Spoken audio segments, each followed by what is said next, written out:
that what? All right. Not the executive. Can I have a motion to open the work session? I move that we open the work session. Second. All in favor? Aye. Aye. Welcome everyone to the town board work session, regularly scheduled for Tuesday, September 13th, and now pushed to the 14th. The reason we did that is because on the 12th, Governor Hochul announced that she was not extending the COVID-19 state of emergency. So some of our board members who had a plan to attend virtually could then no longer do that because we need a quorum in person. So you will notice today though that Jeremy Salan is virtual, and he is appearing today virtually in reliance on Newcastle Local Law 8-2022, which authorizes virtual attendance due to extraordinary circumstances such as illness, and that is why Jeremy is appearing. And because we have a quorum of 3 people in person, he is also entitled to vote, as I understand. So I wanted to just put that out there for everyone. All right, and now we're gonna move into our work session agenda. Okay, thank you. Tonight we're very pleased to be able to welcome Dan Welsh from Sustainable Westchester. Dan, you with us? Terrific. And Dan, thank you so much for accommodating us. We had a little bit of a stutter start there with yesterday and then today, so thank you. Sure. I was hoping that you might be able to take a couple of moments and update the board as to where we landed regarding the electricity contract for the next couple of years. Yeah, I'd love to do that, and thank you for the invitation. We actually worry that we're starting to wear on people because we've been so much traffic about the program this year. So we're really glad you invited us. If I could, I'm going to go ahead and share my screen and kind of take you through it. And since you're here for the benefit of the, can everybody see the PowerPoint? Hopefully. Yes, we can. Yeah. Okay, good. So just for the benefit of folks who are watching now virtually or perhaps in the future, we're Sustainable Westchester, and we're a shared service servicing the membership of the nonprofit, which is basically all the municipalities in Westchester, save one. And our scope of activity covers the sort of gamut of things you might imagine it would cover. Very heavy emphasis on energy, and that's what we're here to talk about tonight, which is the Westchester Power Program. It's probably fair to say it's the most significant and robust community energy program in the state at this point, with 29 municipalities. And probably with the relaunch here will be over 140,000 residents and small businesses participating. Probably about, it amounts to about 1/3 or more of the county, maybe 40% of the county. And of course, the goal, us being Sustainable Westchester and you being you, is largely about trying to do all the work we can to contribute to the mitigation of climate change. We're going to do that in the most effective way we can, and deliver that therewith the kind of environmental improvements that we hope to see with those. But it's also about making the transition to a green economy. Also, just again to start with some of the basics, just so we're oriented for folks who are not familiar. The program is about electricity supply, as distinct from Con Ed's role as the utility, which is the focus on the nuts and bolts of getting the power to you, the infrastructure. So they will always do that, but you have options around supply. If you don't, if you're not in a program like this or haven't signed up with a private supplier, then Con Ed is going to be your supplier of last resort. But so this is about where you buy your electricity. And key features of the program, it is an opt-out format. That means when the municipality comes into the program, the letters go out. We'll talk about that in a second. And you have an opportunity to raise your hand and say, I don't want to be in. But if you don't take any action, the default is that you roll into the program. That's the so-called opt-out format. But it's also very consumer friendly in that there no penalties, no fees. You can come in and out at any time. So you can think of it as kind of, it's a refuge, if you will. You know, you never have to pay more than what the program rate is. And to date, we have always offered two options: the 100% New York State renewable energy. Plus, we always have a standard supply, which is going to be, these days, it's about $0.015 per kilowatt hour less. And for those folks who decide that's where they need to be or they want to be, we want to make sure that they know about that and they are aware of that option, and we facilitate that for them. And an last important point is, because they're fixed rates and because Con Ed is not knowable exactly in the future, therefore we can never say that you're guaranteed savings through the program, and we want to make sure people understand that as well.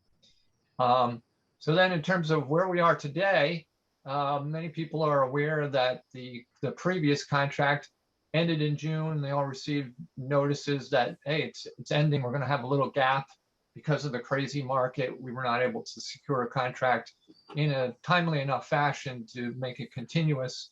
We have a bidding event in July. The award to Constellation, and everybody who was in the program at the end of the last contract will be a part of the cohort which gets the new notification letter, which is due to come out, as well as a group of so-called newly eligible customers. And this is something Con Ed periodically gives us the data for people who have moved into the community, that they will also become eligible to participate. So those letters are going out today, basically, yesterday and today. It's a big batch, over 100,000 letters, so it takes time to go out. So it's yesterday and today, and people should see those in their mailboxes in 4 or 5 days, maybe. So this is what everybody's interested in. Where are we with the rates and the program rates for this new contract? 100% renewable is 15.128 cents, call it 15.1 cents for convenience. And the standard supply, as I say, about $0.015 or so less at 13.364, call it 13.4. And so those are much higher than we're used to, but all the energy prices that we're looking at these days are much higher than we were used to. At the time of the bid, when we made that award, we had been out surveying the ESCO offerings at the time, and we couldn't find anything that was under 17 cents. And so we figured, even though looking backwards at Con Ed rates, it was like, oh geez, what is this? The forward look is really more represented in prices that people are offering you for the future. And we felt that we were in the right ballpark for that. The term of the contract is 2 years, starting from November 1st. Again, for additional context, we're always sort of looking at our current rate that's on our bill, which is actually in arrears looking at last month. But to get some sense of where things are going, again, without being able to fully predict, we're looking at the energy market and the news from that. It's still driven by natural gas. If you remember from previous presentations, I'm sure we noted that natural gas is the element that really sets the pricing in the electricity market, because still today, the greatest proportion of generators are using natural gas as fuel. So even though we're out there buying renewable energy, just like the oil market, there's a point. People are selling into that market, and there's kind of a set point there. So you can see that in the past year and a half, natural gas prices have tripled, and there's a lot of factors to that. We talked about this, not only just the general supply shortage, but now there's in the transition of renewables, but also now the pull from export markets. And with that, you can easily go out and find clips like these. The upcoming winter is something that people are very anxious about. And it's always, there's always a, a question mark as to where the weather's going to go and things like this. But there's definitely a fear for what's going to come in the winter. And there are those that are also looking at this market and saying, long term, we are not going back to the kind of pricing that we saw some years ago in the heyday when the frackers first came on the scene. So that in general, although you can't predict the future, you make the best decision you can based on the information you have now. In this case, though, we actually, as of last Friday, when Con Ed issued this press release, we have a very clear signal. Although we still can't quite figure it out sort of to the penny what the impact is going to be. But Con Ed is telling us here, actually announcing ahead of time, that we're going to see higher rates through the winter. And they're giving us numbers here. Just looking at a $43 increase on this typical 600 kilowatt bill. If you divide by that 600 kilowatts, that's roughly a 7 cents increase. Now, some of that could be on the distribution side, but very little really, because that's governed by rate cases that have to be sent up and negotiated with the Public Service Commission, and it's usually a matter of a few percent increase that they get every year when they start saying, we need more for switchgear and for this and that and the other thing. So most of that is the energy cost.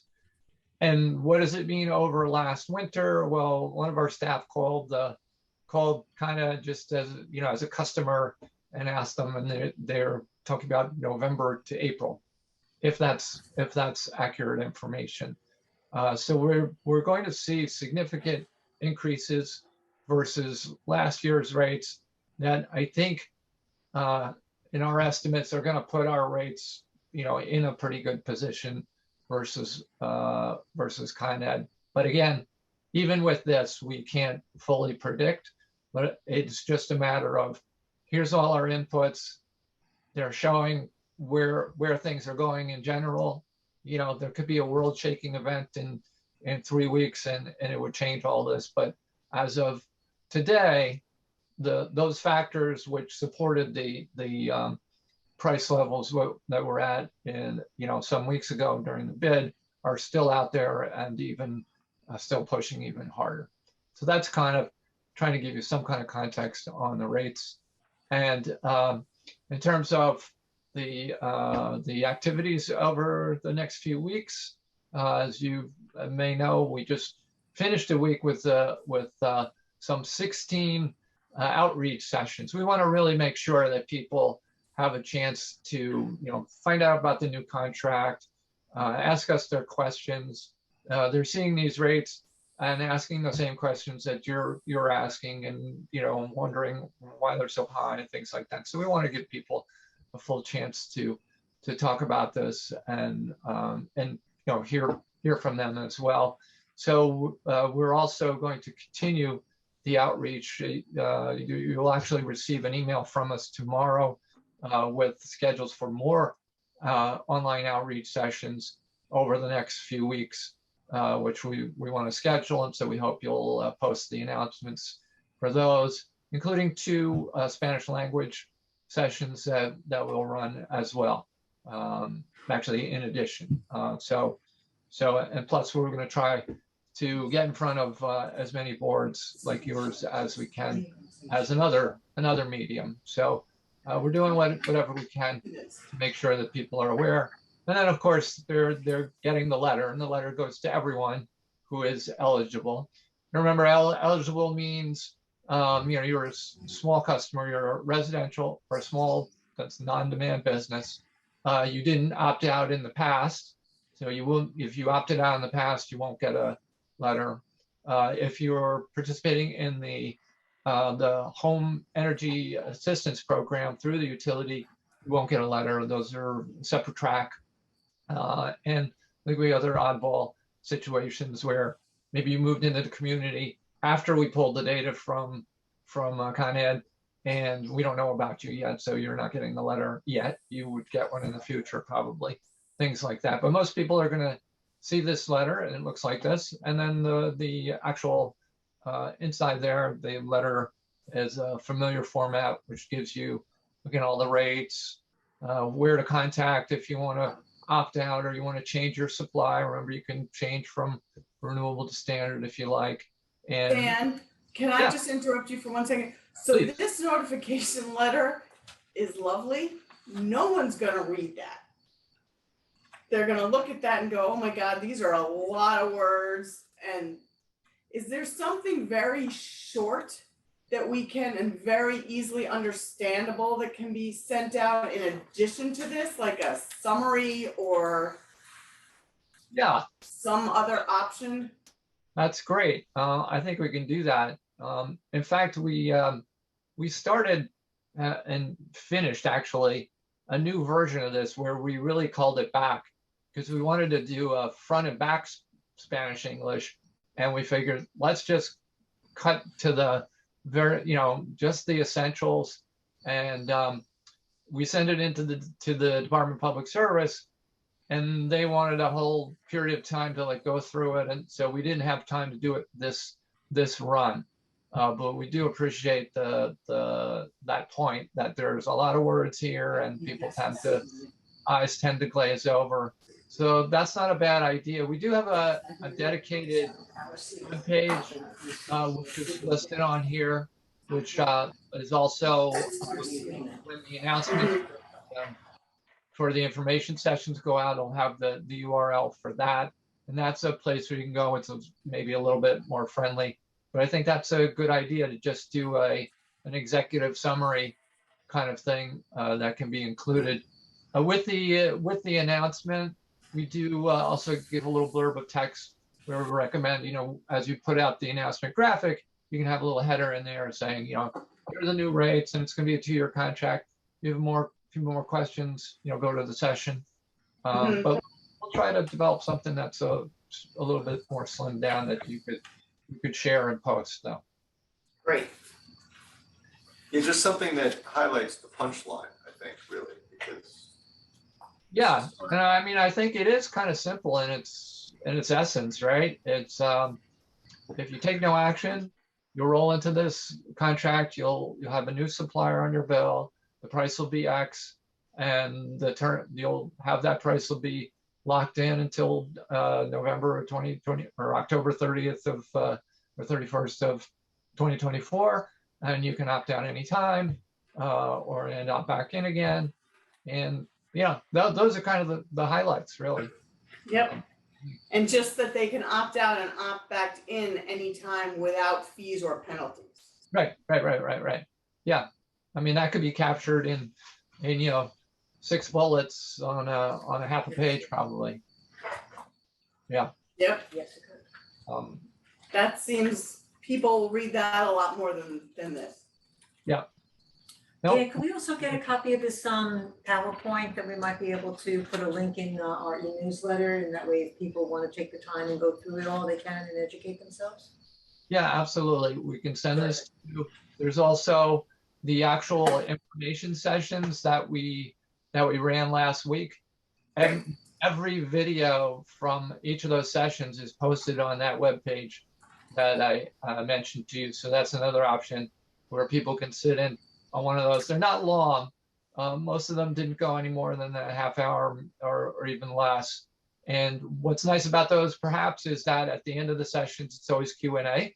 So you can see what other people have been asking, So those are all opportunities, but I'll send you this PowerPoint as well. If you think this one is helpful, you can certainly use it. Great, thank you. Good. And that was what I had. Okay, all right. Great. Terrific. Thank you so much, Dan. We so appreciate Thank you taking the time and to talk to us. You bet. Okay, we'll be in touch. All right, take thanks, care. Dan. Good night. Bye. All right. Yeah, I think we should do something more.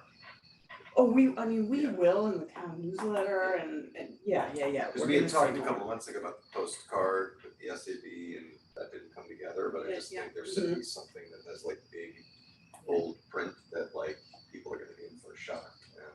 And Right, and I think the key that, it's two-part, number one, what the new rates are, but number two, you can opt out or opt back in Right. at your, Right.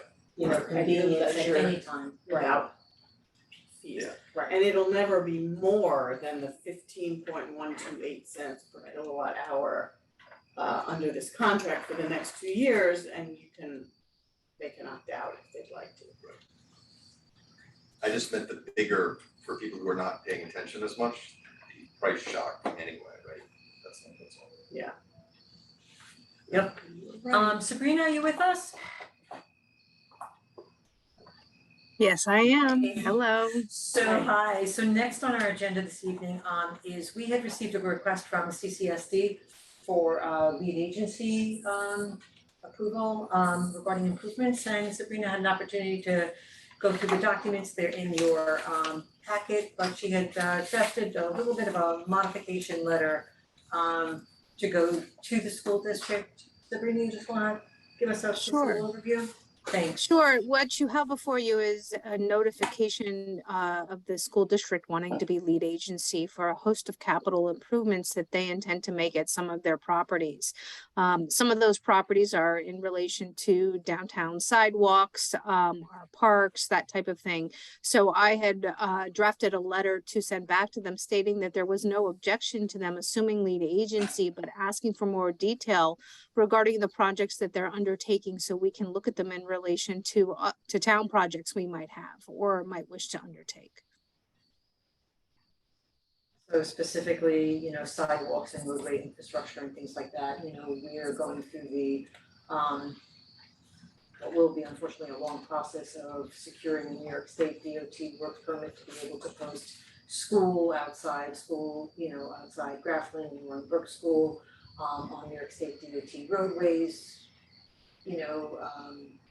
Is there any, increased signage that the school districts were planning on putting or asking to be put outside the schools? Just things of that nature. Right, so we don't duplicate. Don't duplicate works and, just see where, where they're, where they're going with it. So I would also add to this that not just do we want to be apprised, but we may want to coordinate with them as to work that's being done, because we may want to suggest that they, add a sidewalk somewhere or do something that we're already doing or that we may have ideas about. So I would also add that so that we may coordinate with them. Sabrina, you mentioned parks. Did you mean school district playgrounds? Not our parks. No, that they're projects, for example, at Roaring Brook School. Resurface school playgrounds and such. Yeah, I have no idea what the projects are being proposed, but there's schools across from town parks, next to parks. Like West Orchard, things like that. Yeah, I just, the notification came through with a general description that they want to make capital improvements at the following schools.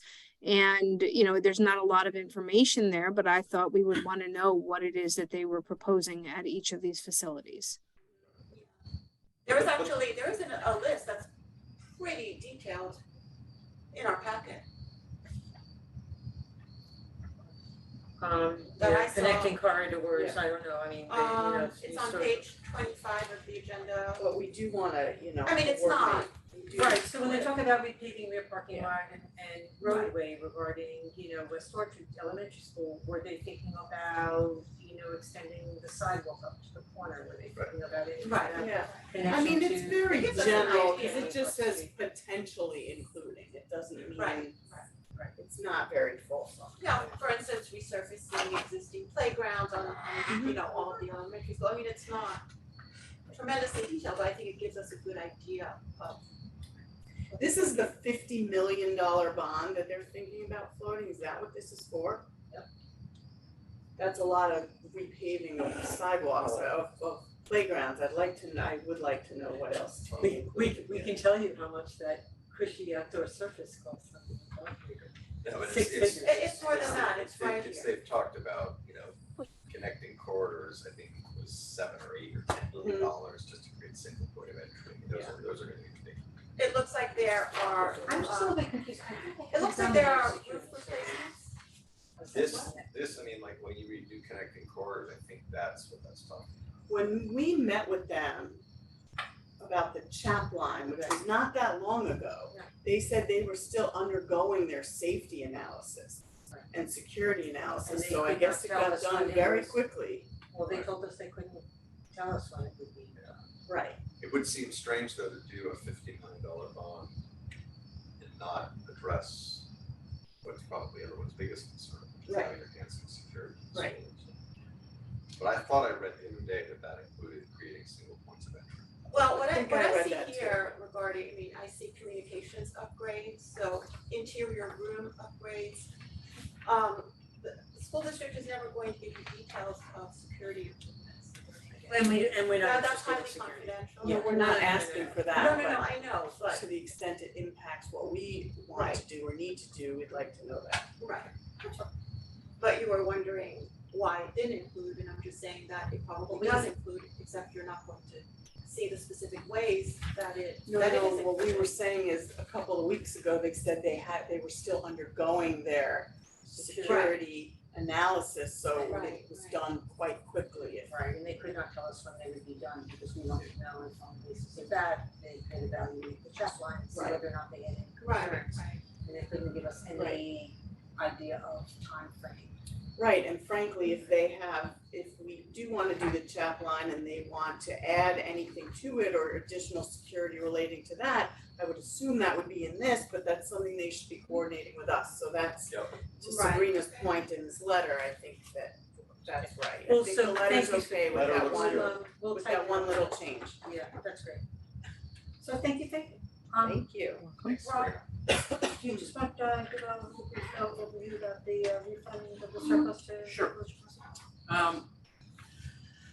As we were reviewing our agreement with the Village of Pleasantville for the operation of the Millwood Water Treatment Plant, we just kind of noticed a few details that we were kind of missing over the last couple of years, and one of them was an annual reconciliation of the operating activities. So it's pretty defined in our budget and our general ledger code, which budget lines pertain to the Village of Pleasantville. So we basically done a very simple reconciliation where we take the revenues that come in and subtract the expenses that went out, and we come up with either a surplus or a deficit for any 1 year. So for the last couple of years, we've identified a net surplus, which is an amount due back to Pleasantville of about $320,000. Kind of as an offset to that, we also have billed Pleasantville for their share of our capital projects related to the water treatment plant, and those totaled about $380,000 their share. So it nets the town of Newcastle actually about $60,000, give or take. And going forward on an annual basis, we're going to true this up once the town completes its annual audit at the end of March. Jill, Bart, and myself will meet with the village administrator and the treasurer, and we'll agree on the true-up numbers. Whether if there's a deficit, then Pleasantville will reimburse us going forward. If there's a surplus, we'll give that money back to Pleasantville. Okay, thank you. Thank you so much. So the next thing on our agenda is a sidewalk discussion. We realized that there are a couple of emails that have been going back and forth raising questions about sidewalks on Douglas, which is new to the majority of the current town board, but is actually quite familiar to both Lisa and Jeremy from prior discussions. So Bob Scioli had done a tremendously comprehensive analysis of the feasibility of us being able to install sidewalks on Douglas. So I imposed upon him to come and basically revisit it and review it with the board. Bob, can you sort of walk us through this? The bottom line is that the question of sidewalks on Douglas have been raised before.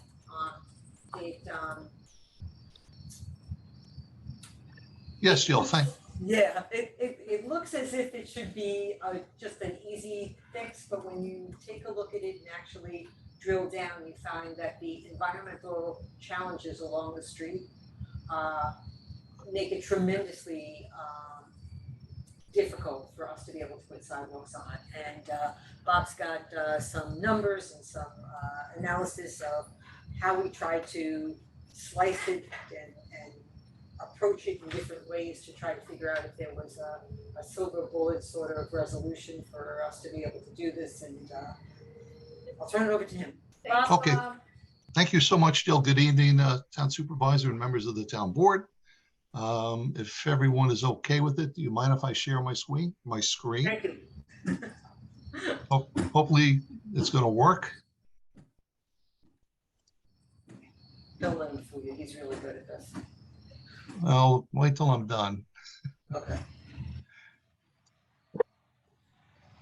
Hey, look, that's my dog. Could everyone see the screen? Yeah, could Probably you make it a need little bit larger? Expand it, yeah, that'd be great. No? Oh, Yep, all right. perfect. Oh, there you go. Yes, if you hear something Oh, barking in the back, terrific. that's my dog. Sorry about that. I apologize. Anyway, what we did, I prepared a memo last year, and basically we were planning on going out to RFP to do a feasibility study, basically along Douglas Road. Make a long story short, we did go out with it last year in October of some time. We only got one response from Born in Love with East. It was $95,000 last year. So I guess at that point in time, it was decided not to move forward on it and approach the town board. And in an effort to enlighten everyone on what's involved and the complications involved and the costs involved, we did some in-house studies with the help of Kelman. He prepared this map. I did some minor tweaks to it. So basically, based on my memo, what I did was, and try to outline it on here, basically segment 1 and 2 basically starts from the duck pond. Let me annotate here. Hopefully everyone can see my mouse. Could you see my mouse down by the intersection of? Yeah. So basically it starts at the intersection of 120, obviously heads west, and then intersects Kep Street, which is segment 1 on my memo. That segment is approximately 2,800 feet based on all the types of things that would be needed with the pole relocates, the rock outcroppings, the culvert replacements, rock removal, and possible takings. That section updated today's cost more or less is about 2.3 to 2.5 million. That's only from 120 up to Kip. Segment 2 in my memo starts from obviously the intersection of Kip from Douglas and continues along Douglas Road across Hardscrabble and up to the intersection in cul-de-sac of Douglas. That section is about 3,400 feet. Again, because of all the crossings, I tried to delineate on the screen in dark blue, which there's several stream crossings that have culverts as well. There's a lot of cost of the project. That cost is approximately between 2.8 and 3.1 million. And we took photographs just to try to highlight some of the problems we'll have. I highlighted them. If everyone would like to turn to page 2, A through I, these are some of the certain types of difficulties that we would encounter during the design and the construction. I'll go over them real quickly. Because of the narrowness of the road and the right-of-way limitations, which is pretty much a meandering right-of-way going up along Douglas and Kip as well, there's several rock outcroppings along that which would require blasting, possibly and chipping, and retaining walls. B, there's several, as you can see, utility poles along the route. Approximately 25 possibly would have to be relocated. Dealing with Con Edison, Verizon, and Altice. There's 4 major culverts along the route. Those are very expensive to improve and extend because when we do the sidewalk would be at a minimum 10 feet from the edge of pavement, which means a culvert would have to be extended as well. Guide rails would have to be installed as well to protect the public along the sidewalk, and certain instances where there's very limited right away. There's water and gas going up this whole route on Kip and Douglas. That would all have to be investigated to see how much interference there would be, because when you're doing sidewalks, you always need curbing and drainage. And because of the new drainage improvements, that would most likely be required based on DEC requirements. There would be interferences most likely with water main infrastructure, and gas line infrastructure would have to be relocated as well. There would be difficulties too with the sidewalk itself, because anytime you have a sidewalk, in light of the fact that the sidewalk's running slope would be greater than ADA, the cross slopes cannot exceed 2%. So that would be another problem with some of the driveways, because anytime you cross a driveway, as soon as that driveway interferes with the walkway and the sidewalk, that's all becomes one component in ADA's eyes, and that all has to meet 2%. Obviously, it goes without saying there'd be an enormous amount of trees which should have to be cut down. And other difficulty that would be presented during design is that because of the curvature and geometry of both roads, Douglas and Kip, most likely there'd have to be mid-block crosswalks, which are not looked upon too highly by DOT. And I understand, we all understand that this is not a state road. However, it does set up some liability with the town when you have too many mid-street crosswalks, because you may have to go from north to south and east to west on the sidewalks because of obstructions along each side thereof. So that's a big problem with that. So when you add up all the costs for segment 1 and segment 2, and also with segment 3, which is from the intersection of Douglas Road and Kip, going towards 120, which is Quaker Road, to make some sort of logical loop in there for access and pedestrian friendly. When you add up everything for those 3 segments, you're approaching about 7.7 million, probably about $8 million worth of work to do that. So that's the cost of the construction. And right now, as everyone knows, with the volatility of the market over the past 6, 7, 8, 9 months, I speak to a lot of consulting engineers, and a lot of the engineers' estimates that they thought they had good numbers on, based on database over the last few years, based on ENR, the estimates come in 15, 20, 25% higher. So I can't even fathom to guess what this estimate may be if it were to go out to bid in the next 2 or 3 years. So those are all the difficulties and encounters that would be met and as a challenge during the design of this project. And that's pretty much ends my discussion right now, Joe. Thanks, Bob. Thanks, Bob. You have any questions for Bob? We looked at this thing up, down, sideways, trying to figure out. Yeah, we did review this a month ago. Didn't we talk about this a few months ago? We did. Yeah, we did. Well, actually, But maybe we didn't I have these think hard it was- numbers. Yeah, I think it But I was. remember these estimates, the general estimates. Yeah, In this so these, so this was actually from November last year, so it's when it was after the election, the old board decided that they would defer to the new board Oh, to that's see if there was going to be, whatever decisions you want to make, but the numbers are pretty staggering, and the reality is that with the presence of water mains and gas mains, your ability to chip rock is tremendously limited. As is in a relatively densely populated street, just being able to take and blast in close proximity to people's homes, Yeah. it's just.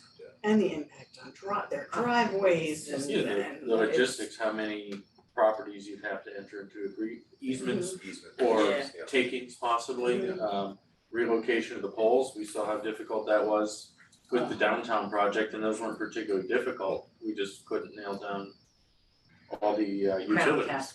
Crown Castle. There are some smaller third-party utilities that are on the poles down, They're telecom, right? that, just were a nightmare for us to be able to reach. Yeah,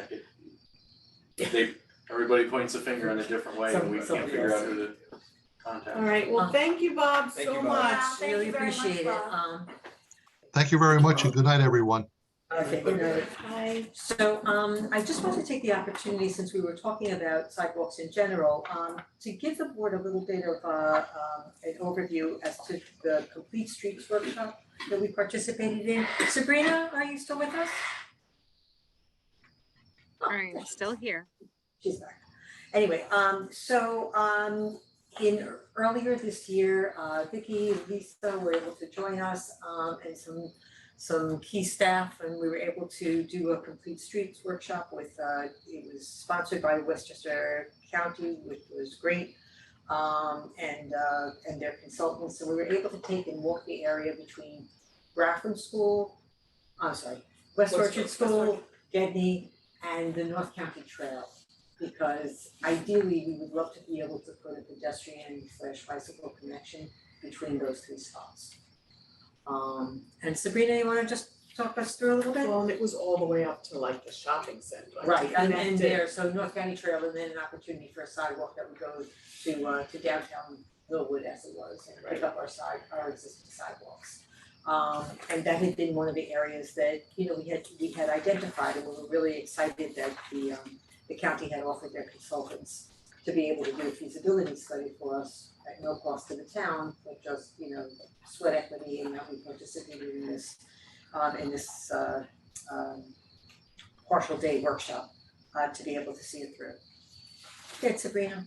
Yeah, so the complete streets analysis really looked at the easiest way to put pedestrian safety measures between the school, the town park, into the Millwood Hamlet, and up to the North County Trailway down to the shopping center. This is one of the areas that the previous town board identified as an area to make a good sidewalk connection. The Complete Streets report really looks at laying the groundwork for a funding application, for a grant application to receive funding to get it to that next phase. We're waiting for the final report. We reviewed the draft, and the county's consultant has to produce the final. And once we have that, we'll be able to submit it for funding for engineering drawings and construction if the town board wants to move forward with it. Jill, do you want me to elaborate on anything in particular? No, I think that was also why we were particularly interested in any roadway improvements that the school district was planning on doing around Grafflin School, because that was one of the areas, I'm sorry, West Orchard, keeping it out. West Orchard. Yes, thank you. That was one of the intersections that we had been looking at, and if you recall, this front picture is actually taken right off that intersection there, West Orchard Street. And we would Because actually, once the final report is done, and if the town board wants to move forward, we would approach the school district because it does involve improvements on the school district property as well. It did involve improvements on the school district property? There were alternatives, yes. There were alternatives that we discussed when we were standing out there regarding the edge of the school district property. It might have been the sidewalk along West Orchard School, improving it.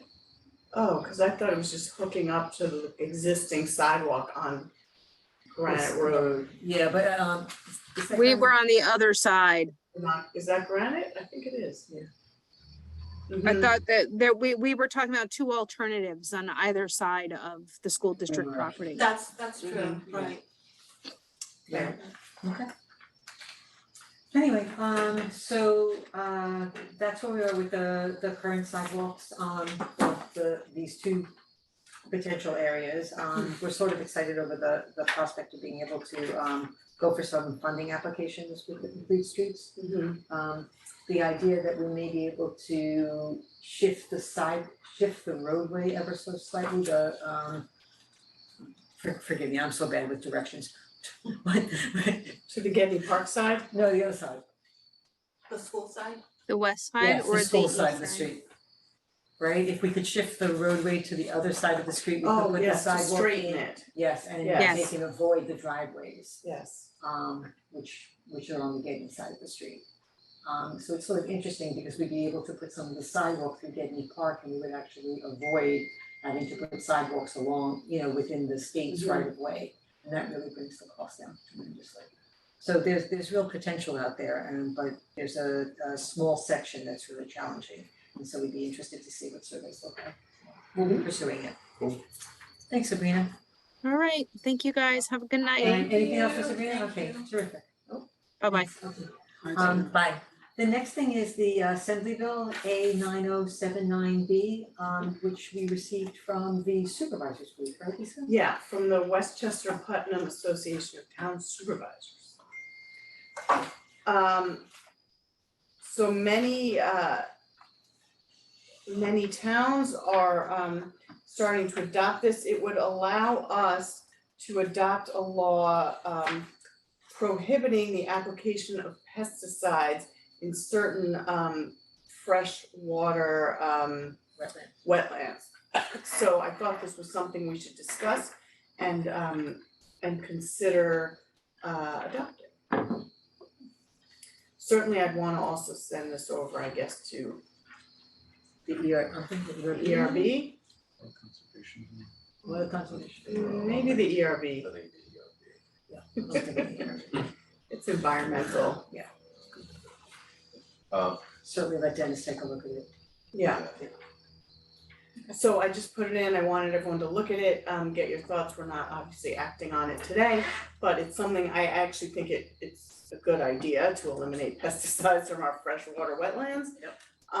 Doesn't mean, people can't use it on their lawn if they want to, but I thought this was something important to consider. But can you just, Ed, maybe, Ed, sounds like Ed, can you just describe process-wise why we're considering it as an assembly bill? I'm not familiar with the status of the bill and if it's become law. Yes, they're If looking it for does- support. If it has become law? Yeah, Or I are think we they're being looking asked for, them to They're support looking it? for us to sign on to it. Oh, okay. yeah, a letter of So- support. When you So say sign on, just A say we support an it. expression Yeah, of of support. Send a letter. Yeah, Yes. in other words, there's nothing And I have a actionable draft for us. letter. Got it. Okay, Everything's so formal. if this becomes law, then municipalities like Newcastle would be able to adopt local legislation, whereas now I Correct. presume that they're preempted from doing that because Correct. state law addresses pesticide application and local lawmaking isn't prohibited. Yes. Absent this. You articulate that much better than I, So thank so you. basically, we're just considering our support or non-support. Mhm. Yeah, I agree, it's definitely worth Yeah, doing, okay, so the considering. letter of support. So can we agree now to just refer this over just to get some thoughts from our ERB And Dennis, sure. Okay. Definitely. and Dennis? Seems reasonable. Jeremy? Jeremy, you good? Yeah, seems reasonable. Thank you. Terrific. Next is a local law regarding chapter 65, which is filming. Hang on, I'm sorry, Yeah. just related to that though, Mhm. I'd love to hear from them by our next meeting, because if we want to adopt that, we need to do that, Right, I think because, pretty soon, because then we're not meeting for a little while as well. okay, But I'll do- mention it to Dennis. do we need to adopt something to do We it? we don't need to adopt anything, but I think we need to resolve to write this letter in support, don't we? I Or don't no? Have to write the letter. Well, no, I don't know that you need a formal resolution that's to what I'm do saying. that. I think this could be handled administratively. So if the Okay. board's all, just in terms of what the letter says, we can work with, one or two board members and finalize it. Oh, no, that's fine, but I mean, we wanna hear back so we can discuss it at our next meeting and agree that we want to do that, right? Even if we don't have a We're just particular concerned that the ERB resolution. may not be meeting in the next week, and that would be considered to be meeting. So Well, I think we should suggest that perhaps, as long as we get Green light. a green light from the boards that this is something they'd like us to pursue, that even if the board isn't meeting, we could work with two board members to Oh, draft a letter sure. that moves it forward. Yeah, that makes sense. That Reach makes out to sense. them, give it a shot. Yep. Okay, moving on. Okay, chapter 65. So, so we've been presented with a sort of unusual situation, something that I don't think that the current state of the law anticipated. And that is, under our current filming ordinance, still photography or staging of still photography is excluded from a film permit. However, Meaning it's not necessary to obtain a permit in order to do that. right, which means there's no regulations, there's no notifications of neighbors, nothing like that. And we have been presented with an ongoing situation where our property is being used regularly as a filming spot, both movies and still photography, with an intensity of use that I don't think the original drafters anticipated. So the still film shoots include cars and trucks, being driven onto, residential areas starting at, 8 o'clock in the morning on a Sunday morning. With, a crew of, 50 people, 30 people, and their accompanying trucks, box trucks, and all the other equipment to come along with it. And this is excluded from our film ordinance, which means the neighbors don't get notification of it, and we don't have the ability to control hours, noise levels, things like that, because it's specifically excluded. So, in speaking with Ed, his suggestion was, our suggestion was that we just strike subsection F, which specifically excludes still photography or staging thereof on public, private, and whether for commercial, non-commercial, educational purposes, provided such photograph will not require closure or exclusive use of any public right of way. So it's a pretty hard exclusion, all-encompassing exclusion that they've included, and I don't think anybody ever envisioned, this type of intensity. So if we exclude this, it wouldn't prohibit somebody from, let's say, I wanted to get a headshot done in Gedney Park and I have a photographer coming to take a picture of me. It's not going to exclude that, correct? Right, but it's really, the idea is that when we have this intensity of use in the form of still photography, it should be treated as we do with other, filming. And so there's not a carve out for still photography that really is being used, could be used for something that is pretty intensive in use. Right, but I just want people to understand that doesn't mean we're gonna look, somebody wants to go take a picture of some trees in, the park or anywhere that we're going to now make them file a film permit.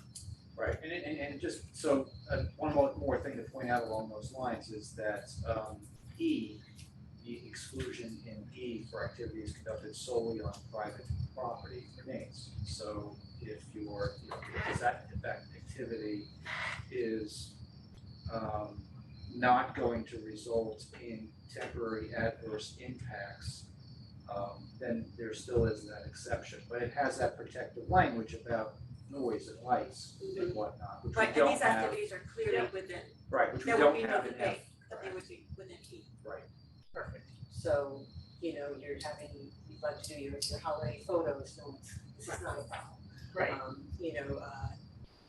The PTA often uses, one of our beautiful parks or something like that for, family photo day, not, no problems. Okay. Anyone have any thoughts, comments? I think it's a very clean way to do it. I do too. We're doing public hearing, so now Yeah, we're gonna We set have to down. set a public hearing I tonight. just want to read the whole law first. I mean, this law is what exists, we're just, No, I'm saying that this amendment in Yeah. the context of the entire. yes. Right, so we're just striking It's that just striking- subset. No, I understand. Yeah, No, I'm just making sure because All right, anything else? No, just to have some administrative items, so a payment of claims, which we're doing anyway. Yes. Okay, great. There's an extension of a cash bond agreement for Chapel Crossing, these are just very administrative items. Authorization to purchase a replacement fire main along Canal Flindle water treatment plant. There's a request to obtain bids for the 2023 bus contract for recreation. Authorization to purchase 2 radar speed feedback trailers. This is from the trust, right? There's a trust that's set up for the purchase of this. Authorization to purchase 2 salt shedders. Company is buyers. Salt spreaders. See that? Couldn't say it once. And then we're gonna set public hearings on proposed local laws amending chapter 131, which we discussed last week in work session. And also another one for a proposed local law regarding chapter 102, which is building sewers, and connections. And this one,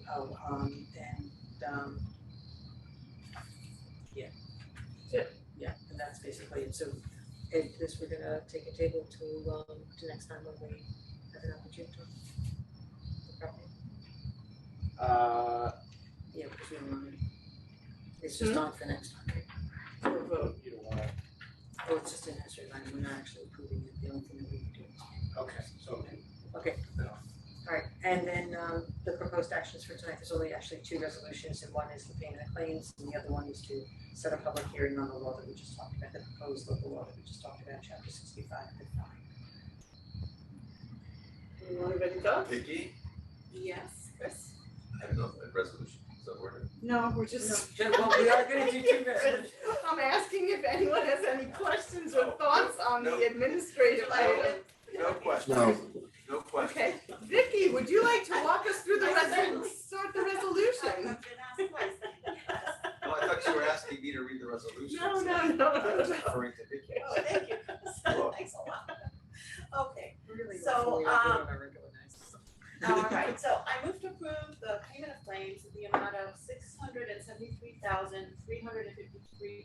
$673,353.38 listed on the summary pre-check writing report and detailed voucher detail report, both dated September 9th, 2022. Checks will be cut and mailed to each claimant upon approval on Wednesday, September 14th, 2022. Can I have a second? I second. All in favor? Aye. Love to. I move to set a public hearing on a local law to amend chapter 65 of the town code of the town of Newcastle concerning filming for October 18, 2022 at 7 p.m. or as soon thereafter as practicable at Newcastle Town Hall Assembly Room. Can I have a second? Done? Second, sure. Second. All in favor? Aye. Aye. Moving you up completely on that. I wanna be. All right, I'll move to adjourn. I have a second. Second. All in favor? Aye. Aye. All right, good night, everybody. Feel better. Thank you. Feel better.